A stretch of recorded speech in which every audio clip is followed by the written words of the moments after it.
Yo, what's the deal? It's your boy who is Hendo, and we back talking sports. So, this morning, I know it's early.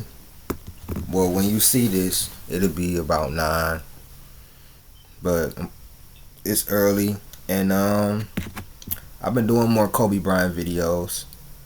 I've been doing more reactions on here. I won't be doing NBA reactions on this channel for the next upcoming season. You can look for that on the Patreon, and you can look for that on my backup channel, the real Hendo reactions. So subscribe to my second channel. We almost at 100 subscribers. That's where all my NBA reactions will be. This will be the talking points channel, and you know what I'm saying, I won't be reacting to any NBA games on this channel. We will be reacting to certain, you know what I'm saying, videos, debunking things, and you know what I'm saying, proven narratives that's been out here and stuff, but we won't be reacting to any NBA games on this channel. So please subscribe to Real Hendo Sports, my second channel, and my Patreon. I appreciate y'all. So today we got destroying the Kobe Bryant critiques one by one. This video was a month ago. I just discovered it. Watched maybe like 10 seconds of it. Thought it was good from Basketball Universe. I just subscribed. So let's check out the video. This is going to be roughly probably an hour video because I got a lot to say. Because I know the critiques is going to be him getting carried, him being a ball hog, him only winning one MVP, him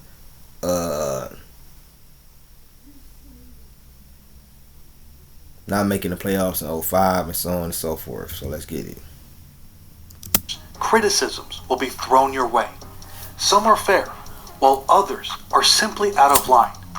The most popular ones include that Shaq carried him for his first 3 titles. See? He's been criticized for only winning 1 MVP. He was a ball hog, and that he wasn't an efficient scorer. By using statistics and a bit of logic, That's another I can one. prove without a doubt that all of these are false. Let's start with the first one. Carried. Do we ever say that Jerry West was carried by Wilt Chamberlain when he won the only title of his career? No. Do we say that Magic Johnson got carried by Kareem Abdul-Jabbar when he won his first 3 titles? No.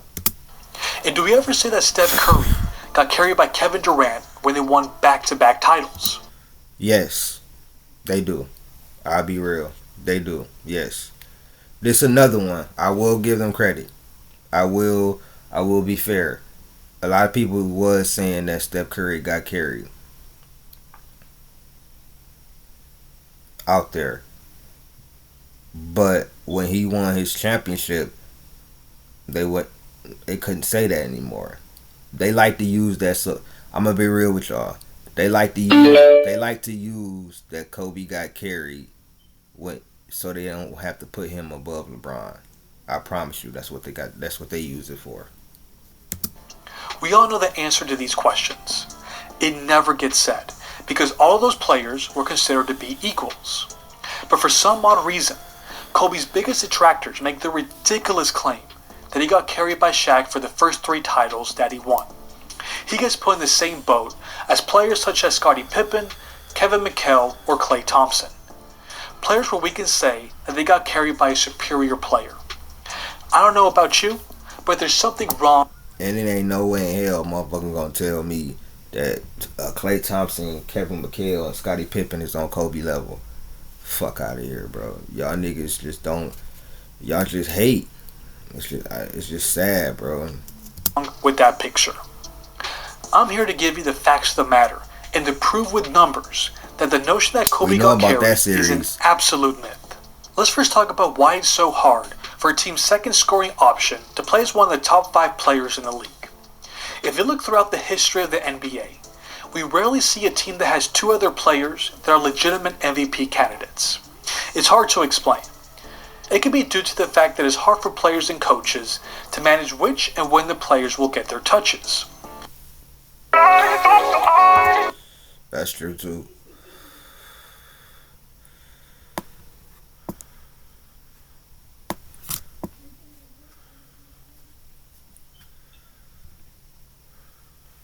It can also be that the star players don't know when to take over the game for fear of stepping on anyone's toes. Ooh, that Or it quality could be so that the whole bad. tactic of, here, I just shot the ball, now it's your turn to shoot approach is too Kobe, predictable. look at The offense that. becomes stagnant and it's easier for the opposing team to defend. If you don't have the right coach and system in place, it can be easy for teams with a lot of talent to underachieve. The reality is that there are few players that can strive in that role. It's not for everybody. That's why there have only been 4 teams that have won the championship since 2000 that had 2 players that got selected to at least the All-NBA second team. Those teams Huh. I ain't know that. that had 2 players that got selected to at least the All-NBA second team. How many teams? 2000 that had 2 players.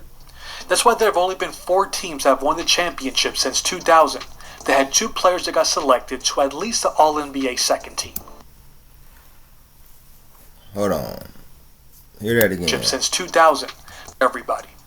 That's why there have only been 4 teams that have won the championship since 2000 that had 2 players that got selected to at least the All-NBA second team. Only 4 Those teams. teams were the 2001 Lakers, the 2002 Lakers, the 2017 Warriors, and the 2020 Lakers. Notice that Kobe and Shaq accomplished that twice out of the 4 examples. Then we have this next stat. There have only been 7 different pairs of teammates since 2000 that have averaged at least 25 points per game in the same season, and they were qualified to receive the scoring title due to the number of games they played that year. Here's a list of teammates that have accomplished this. Notice that when it works, your team is going to have an enormous amount of success. 4 of those seasons ended with a championship, and 2 of those seasons came from the Kobe Shaq Lakers. Those seasons ended with a championship. Look at this. 2001, Shaq 28.7, Kobe 28.5.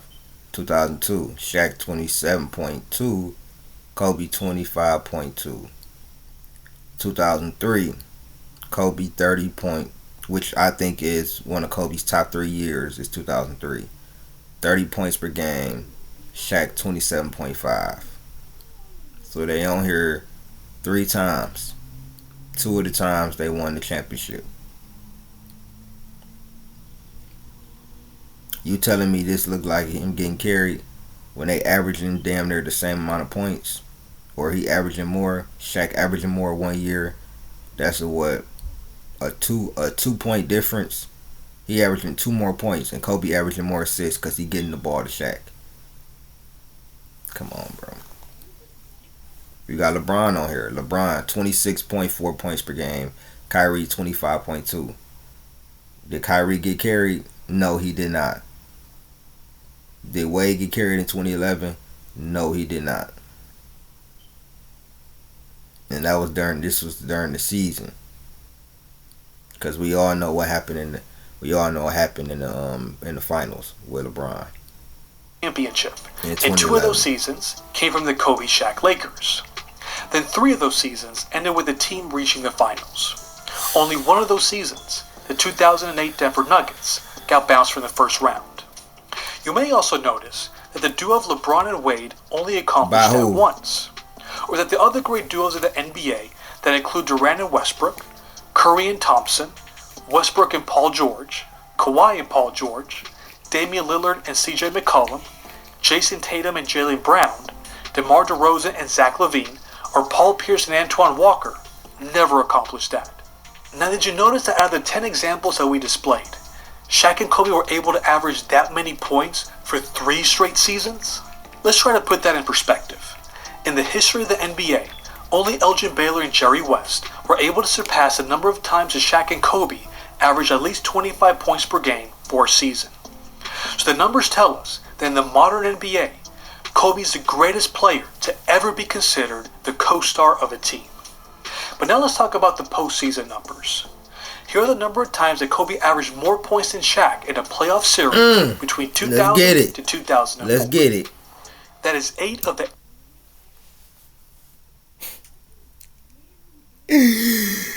It's, bro. The jokes write themselves. This is why that narrative that y'all keep trying to put for the last 20 some years is just, bro, why do y'all keep saying it? 2001 versus Sacramento, one of my favorite Kobe series. He averaged 35 points a game. Shaq averaged 33. 2001 versus the Spurs, another one of my top 3 favorite Kobe series. 33 points a game. Shaq averaged 27. Versus the Blazers, 2002. Kobe averaged 26. Shaq averaged basically 26, 25.7 though. Versus the Spurs, Kobe averaged 26.2. Shaq averaged 21.4. And they still won the series. Versus the Wolves in 03, Kobe averaged basically 32.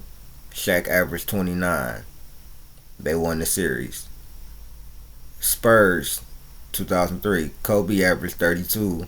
Shaq averaged 25. They lost the series. That's because Shaq got outplayed by Tim Duncan. Let's be real. 04 versus the Rockets, Shaq averaged 16.2 points. Kobe averaged 24, and they won that series. Remember that. 2004 versus the Spurs, Kobe averaged 26.3 points per game. Shaq averaged 22. They won that series. Versus the Wolves, Kobe averaged 24.3 points per game. Shaq averaged basically 21, but 20.7. They won that series. 9 out of 18 playoff series. So 50% of the time, Kobe was outscoring Shaq in their playoff series. That is the epitome of a 1-2 duo. Equals. Kobe and Shaq were equals. From 2001 on. Actually, from the end of the finals, from game 4 on, from game 4 to 2000 finals on, they were equals, bro. The 2000 season, Kobe was number 2. The playoffs, Kobe was number 2. It really was. Fuck that. The game 7 of the Blazer series in 2000, from then on, they were equals. Because if Kobe don't go crazy in that game 7, they lose because they were down 15. And Shaq, go watch that game. Shaq was not doing what needed to be done. Come on now. When you outscore the supposedly number 1 player in 9 out of y'all 18 playoff series, that's not getting carried. That's being just as valuable to the offense as he is. So it really wasn't no 1-2 after that. It was 1A, 1B. 18 playoff series that they participated in. So nearly half the time, you can count on Kobe to score more than Shaq did in the playoffs. And if you notice in their 2001 series against the Kings, they both averaged over 30 points per game. That is the only time since the 60s that a pair of teammates averaged over 30 points for a playoff series. Now let's go to the next graphic and see the number of times that a pair of teammates averaged over 25 points for the playoffs while winning the title. Ladies and gentlemen, that is the list throughout NBA history. Notice that they are the closest duo to ever average over 30 points per game in NBA history. This is why the Durant-Curry duo is so underrated, bro.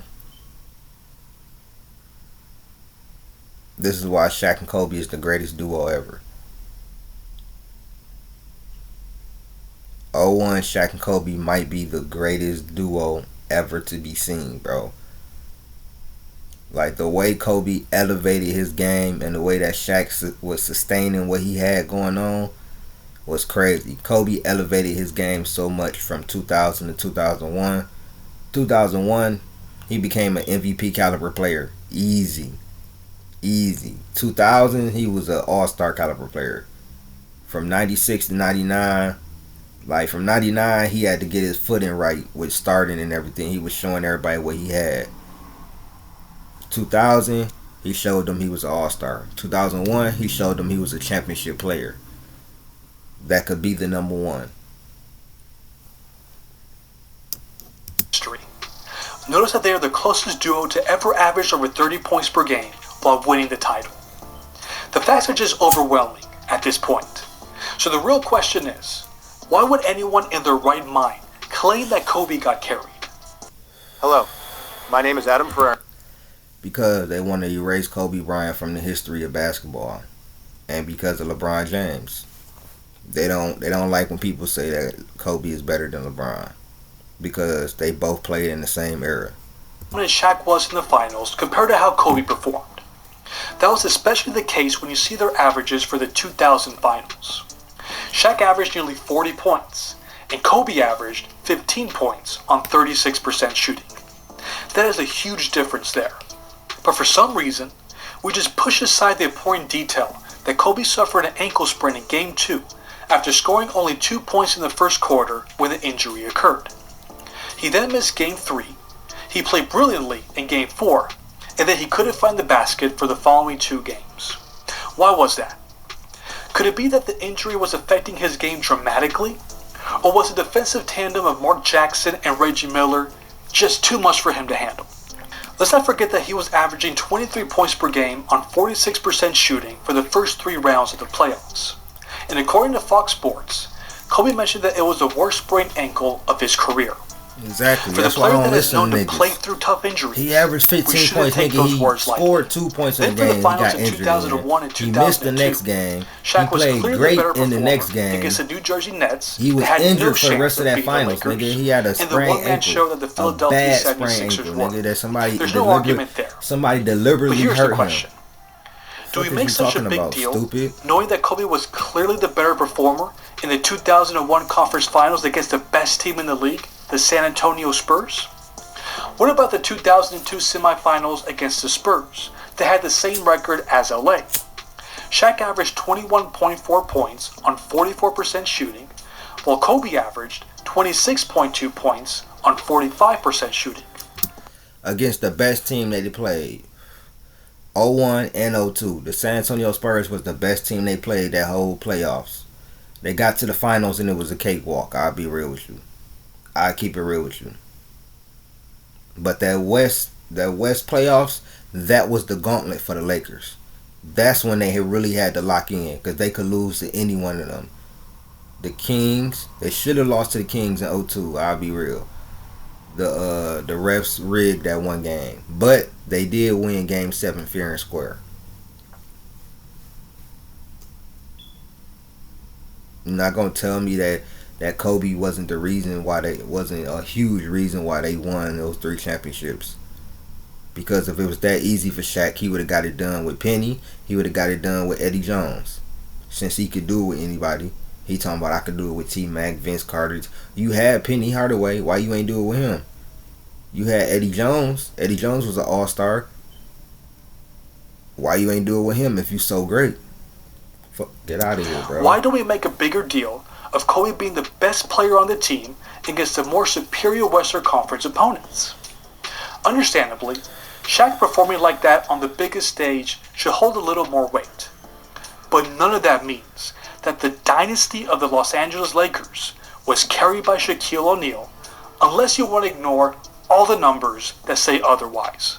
It's just as Shaq has said numerous times. We will always go down in history as the most enigmatic, controversial, dominant 1-2 punch ever created. Yep. After what we've considered, he's telling the absolute truth. The numbers and the hardware back it up. They might not be the most accomplished duo, but they are the most dominant. And they both needed to be great in order for them to three-peat, which is something that we haven't seen in over 2 decades. You ain't seen that shit since. Even the Warriors couldn't three-peat. That's why I laugh at y'all niggas. Talking about LeBron. Number one, LeBron can't be over Kobe. He's not a better winner, bro. He didn't three-peat like Kobe did. I don't care that Kobe had Shaq. Kobe was just as much the reason they won as Shaq, bro. Against superior competition, Kobe was the best player on the floor. And that's facts, nigga. That's facts. 01, 02, 03.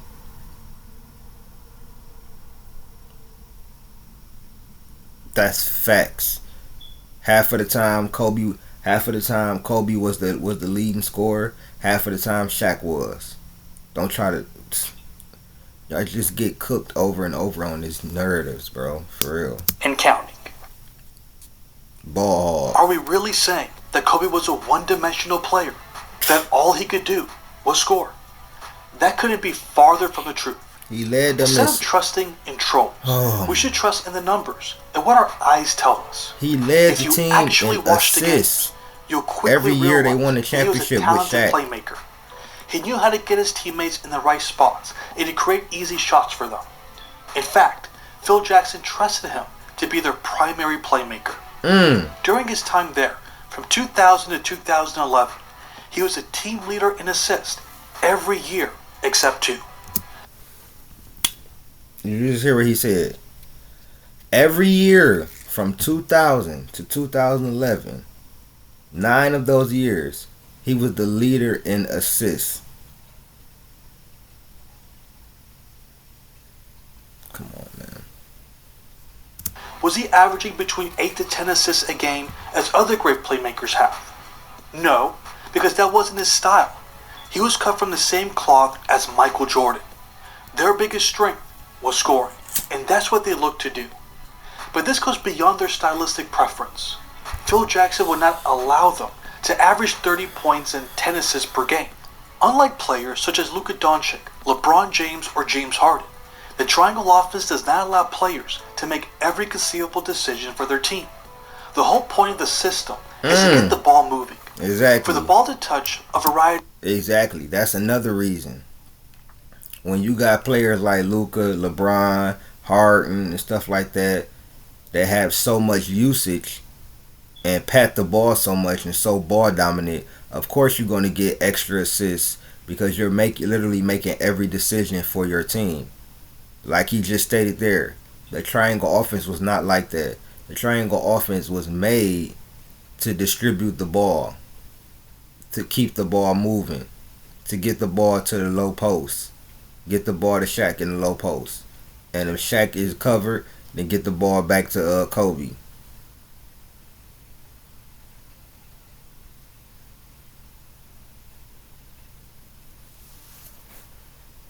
Of players. Everyone needs to be involved. It's no accident that Phil Jackson has never coached a true point guard. Therefore, it would be foolish to expect Kobe to get double-digit assists every single game. But that also doesn't mean that he didn't make his mark in this aspect. For example, Kobe racked up the 12th most assists for the 2000s, and is the most by any non-point guard. So, if Kobe's a ball hawk... Bro, look at this, bro. He racked up the 12th most assists in the 2000s, bro. Jason Kidd, Steve Nash, Andre Miller, Baron Davis, Stephon Marbury, Mike Bibby. Allen Iverson is a controversial one because he could be like a shooting guard, but he was noted as a point guard. Chauncey Billups, Gary Payton, Sam Cassell, Jason Williams, and Kobe Bryant. Then you got Jason Terry. Those are all point guards except for Kobe. But I thought Kobe didn't pass though. How did he rack up the 12th more assists? He got the most assists for a non-point guard. I don't ever want to hear that again, bro. I didn't even know this, bro. I don't ever want to hear Kobe was a ball hog again, bro. I don't ever want to hear Kobe just scored. He was one-dimensional. All Kobe did was score ever again, bro, after this. The most by any non-point guard. So, if Kobe is a ball hawk, then that means every single player that's behind him is also a ball hawk. But we all know that's not the case. Yes, Kobe did shoot a lot, but he also made sure to get his teammates involved. There's another statistic that proves this. There have been 7 times that he averaged over 27 points and 5 assists per game for a season. That's the same number of times as Michael Jordan and Giannis. Only 2 other players in league history have done it more times. It's Oscar Robertson, who has done it 8 times, and LeBron James, who has done it 12 times. That's LeBron's stat The line. numbers clearly indicate. That's LeBron's stat line. 27-7-7 or 27-8-7. That's what LeBron be at. 27-8-7, 27-7. That's where he at. So I ain't surprised that LeBron and Oscar on there. That among volume scorers, he's one of the best all-around players. I mean, shouldn't it mean something that he's currently 4th all-time among shooting guards in career triple-doubles? Let's stop with this notion that Kobe only wanted to score. He excelled in every single aspect of the game. Yep. Oh, this is why I stopped shopping on Amazon, and you should. This inefficient shit, bro. Y'all kill me for that, bro. I know we about to destroy this narrative right now. People look at Kobe's field goal percentage and say that his greatness is diminished because he wasn't a quote-unquote efficient scorer. There are many problems with this line of thinking. The first major one is that they often compare his shooting numbers to Michael Jordan's. That is an impossible standard to live up to. Exactly. You aren't going to find many perimeter players in NBA history who scored as many times as Jordan did while averaging over 50% from the field. He's considered the GOAT for a reason. Duh. The next factor to consider is the era that Kobe played in. He had the misfortune of playing in the toughest defensive era, especially for perimeter players. Thank you. For example, did you know that there were only 9 times that a shooting guard averaged over 50% from the field between 2000 to 2013? Just for comparison, it happened 23 times in the 90s, and it happened 51 times in the 80s, according to 2000 to 2000. Only Dwayne Wade,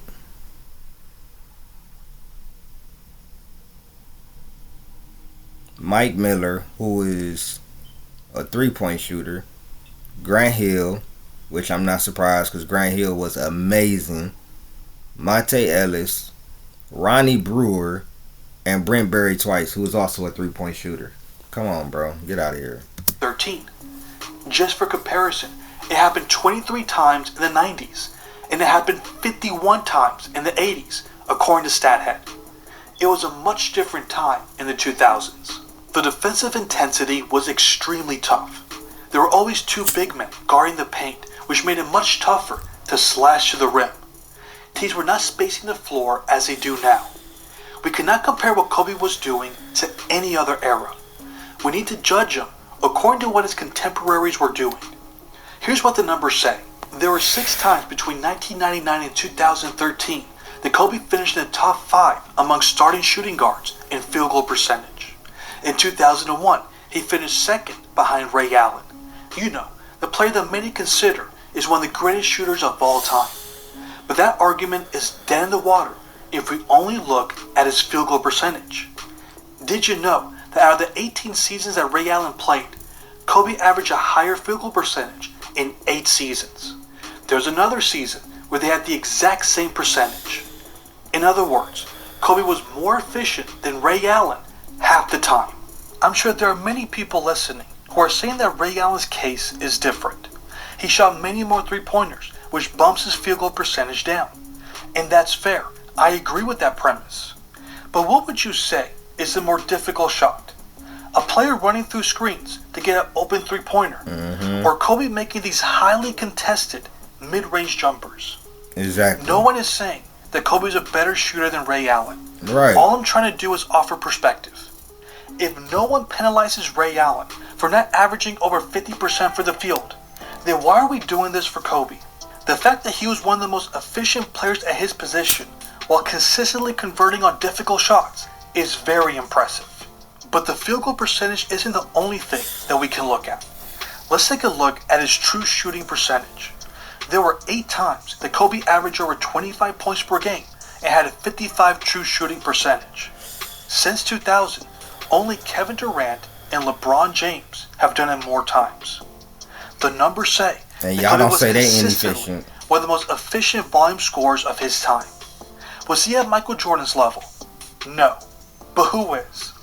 If we take into consideration the style of play from his era, we can come to the logical conclusion that Kobe was easily one of the most efficient volume scorers ever.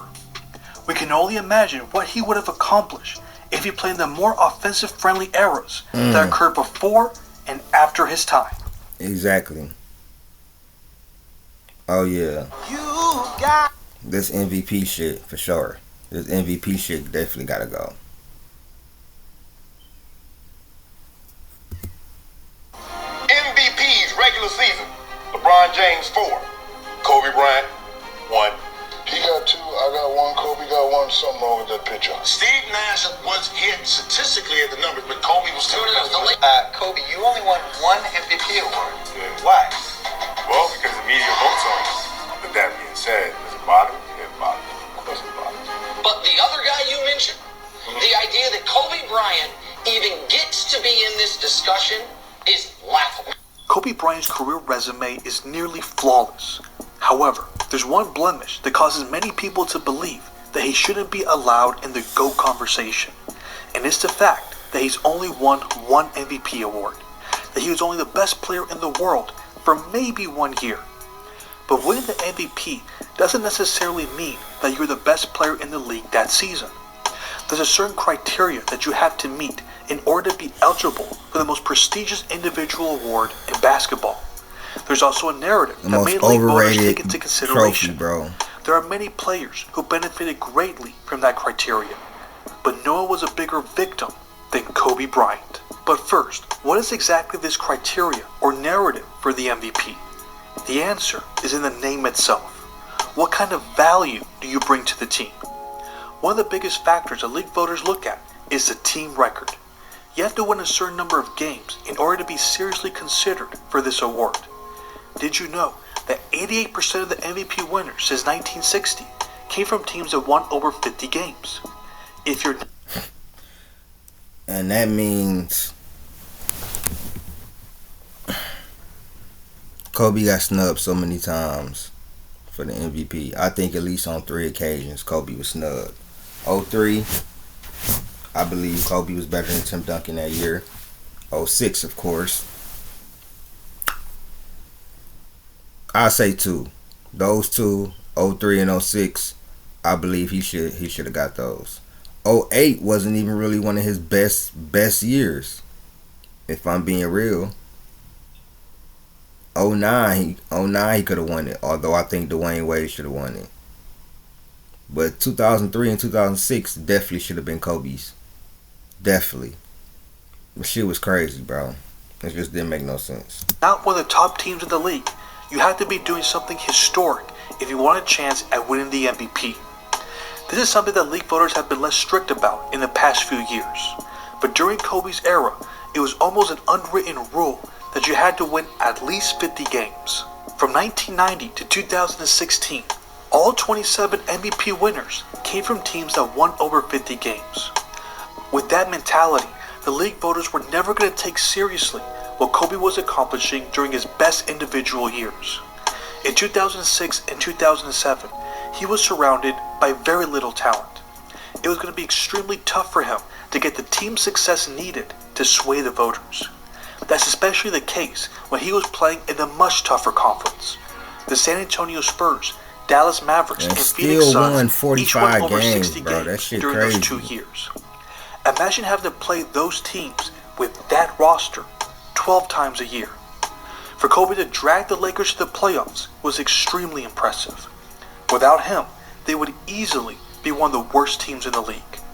You can make the case that no one was bringing more value to their teams than Kobe was. However, the league voters were disregarding the context surrounding each team. The talent and depth of the Lakers simply couldn't compare to what the Phoenix Suns and Dallas Mavericks had. To make matters worse, the 2007 Lakers experienced a lot of injuries to their already depleted roster. Their second best player, Lamar Odom, missed 26 games. Come on, Kwame man. Brown missed half of the season. Luke Walton missed 22 games. 3 other starters missed a large chunk of games, which made the Lakers an even bigger one-man show. But that didn't stop Kobe from breaking one record after another. For those 2 seasons, he had one 80-point game, 3 60-point games, 12 50-point games, and 29 40-point games. He was beating teams by himself during a time when defense was more prevalent. There's no question that he was the best individual player in the league. He could have been the exception to the rule, as other players had. But the media hated him. That's what it was. Let's keep it real. Let's keep it real. MVP to players whose numbers weren't even close to Kobe.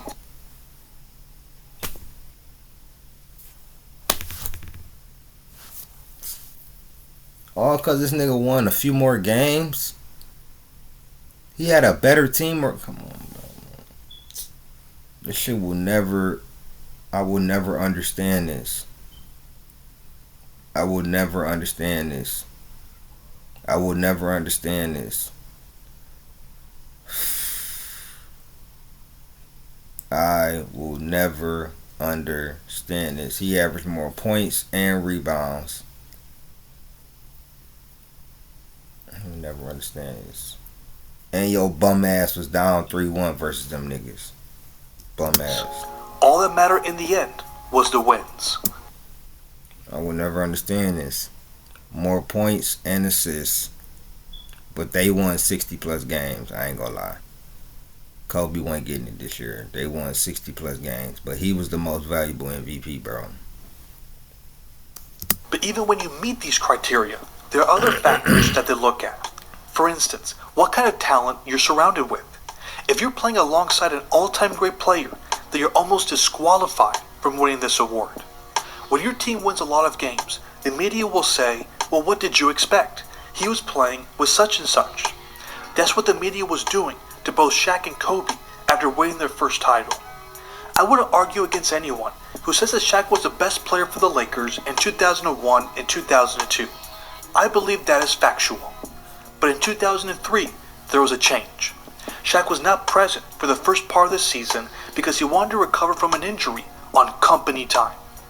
Let's not forget that many of their most important role players were old and tired. Listen, bro.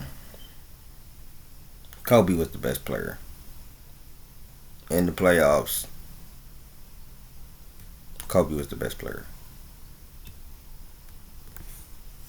This was a year where he averaged over 40 points per game for a calendar month and was the first to do so since Wilt Chamberlain. He even scored 40 points in 9 straight games. He averaged more points than Shaq that season. But the context of that year didn't matter. There was a certain mentality that the media had towards him.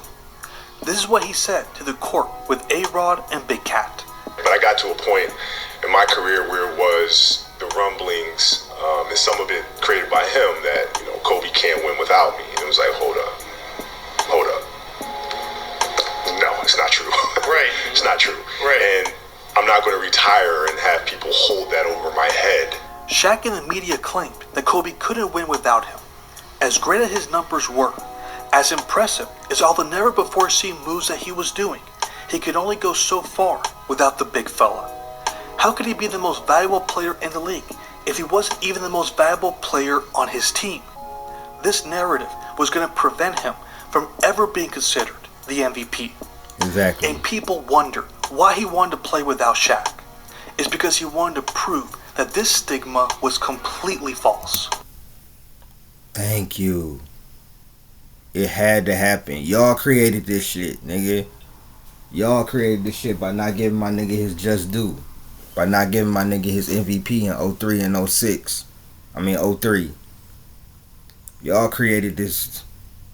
Hey, I gotta do it.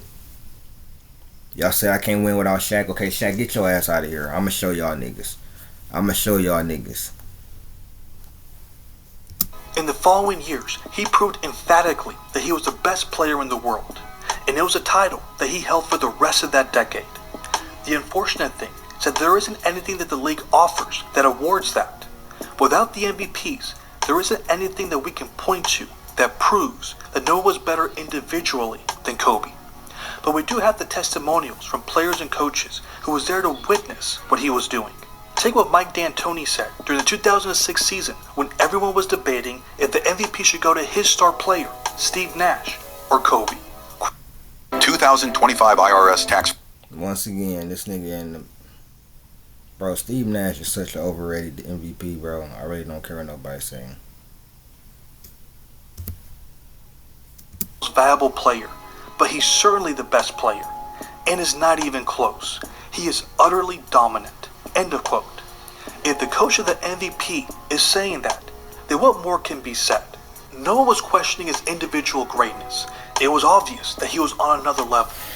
In that same Sports Illustrated article, Clippers coach Mike Dunleavy was even saying that Kobe was better than Michael Jordan ever was from a talent standpoint. Act like niggas But weren't everyone saying knew that what the jump, bro. criteria Stop was, playing, bro. And his team Stop situation playing. wasn't going to allow him to win the MVP. Then LeBron James broke into the scene, and the supposed debate was about who was the best player in the world. It was an entertaining debate, but there was no question who ran the league. Exactly. Take nigga. Grant Hill, who made this interesting observation to Sports Illustrated back in 2010. Quote, LeBron has a pull-up jumper and he takes it to the rim. He has 2 pitches, and trust me, both of them are great. But Kobe is like the guy with all the pitches. He brings the fastball, his changeup, and he gives you something on the corner. LeBron will overpower you, but you might know what's coming. With Kobe, you're never comfortable. End of quote. Players and coaches alike knew the answer to this question. The debate was more for media talking heads. It's no secret that the media always had a love-hate relationship with Kobe. Ain't no love, But hate. there were some honest sports writers They had a hate relationship with Kobe. Ain't wasn't no love, hate. who viewed things the same way the players and coaches did. That includes the writer Jack McCallum. Check out what he wrote in 2010 while Kobe was going for his 5th title. That Kobe remained superior to LeBron. Kobe's a better basketball player, not a better athlete, which sometimes gets lost. A better basketball player. Exactly. He dribbles better, passes better, he has more ways to score, and understands the game better. That is not to say that LeBron is inferior in any of those areas. He is great, but he's not as good as Bryant. End the story, bro. End the story. Like I said. Like, share, subscribe, hit that join button. quote. While LeBron was failing to reach the finals, Kobe was winning back-to-back titles. His skill, numbers, and team success were all that we needed to reach the logical conclusion that Kobe Bryant was easily the best player in the world. Thank you. At the very least, this was a title that he owned from 2006 to 2010. That's a 5-year stretch, which is more than any other player in that decade. He owned the 2000s, not Shaq, not Duncan, and not LeBron. If you want to add more seasons to that list, then Thank you. And I will argue from he was undoubtedly number 1 from 06 to 010. But I will argue he was top 2 from 2000 to 2005. He was at least top 2.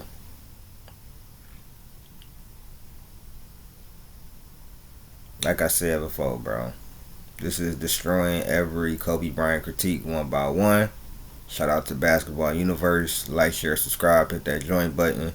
I'm out. Peace.